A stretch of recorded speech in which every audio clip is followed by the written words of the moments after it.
Dominique Lorentz is a French investigative journalist who has written books on the stakes and reality of nuclear proliferation, as well as a film documentary, La République Atomique, which related terrorist acts in France in the 1980s to the nuclear program of Iran. Her work details various types of state cooperation over the years, and a systematic analysis of foreign leaders and analysts' speeches and writings.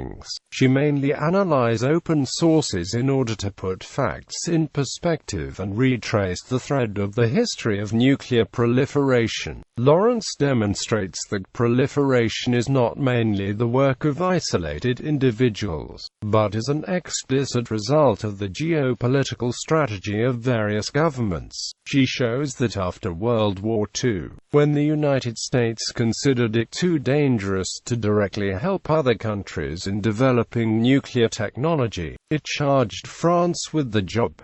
Thus, France helped other countries in developing nuclear technology, starting with Israel. This, according to Lorentz, explains how 44 states today have the capacity of developing weapons of mass destruction. Her and Iran's nuclear program. One of the important points of her investigation concerns the link between the Her affair and a series of terrorist acts in France. Her is a joint stock company created in the 1970s, involved in uranium enrichment, in which Iran had a 10% share. According to Dominique Lorentz, the French-Iranian Civil Nuclear Partnership, started in 1974, dissimulated a military aspect which was supposed to help Iran acquire the atomic bomb through its investment, which guaranteed Tehran enriched uranium supply. However, after the 1979 Iranian Revolution, France ended this cooperation program and blocked Iran's investment. Following this perspective, 1985 and 1986 events such as the French hostage affair in Lebanon, bombings in Paris,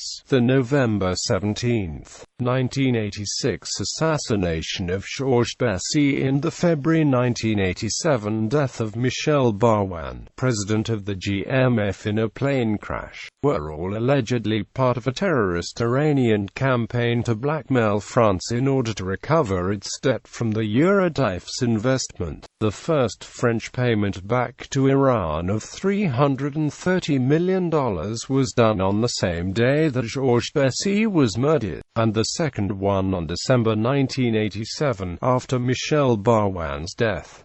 On May 5, 1988, the last French hostages from Lebanon arrived in Paris. The first ones had been taken hostage in spring of 1985. The next day, Matignon published an accord signed by French Premier Jacques Chirac and his Iranian counterpart, against the return of the last hostages. Paris agreed to accept Tehran back in its shareholder status of Eurodif and to deliver it enriched uranium without restrictions. On February 3, 1989, Roland Dumas, Minister of Foreign Affairs, officially visited Tehran. In September 1989, President François Mitterrand charged François Chirac of negotiating an accord putting a definitive end to the Eurodif disagreement. On December 29, 1991, this secret accord was signed by President Mitterrand, definitively re-establishing Iran in its Eurodif's shareholder rights, notably of the right to perceive 10% of the enriched uranium. During this 10-year crisis,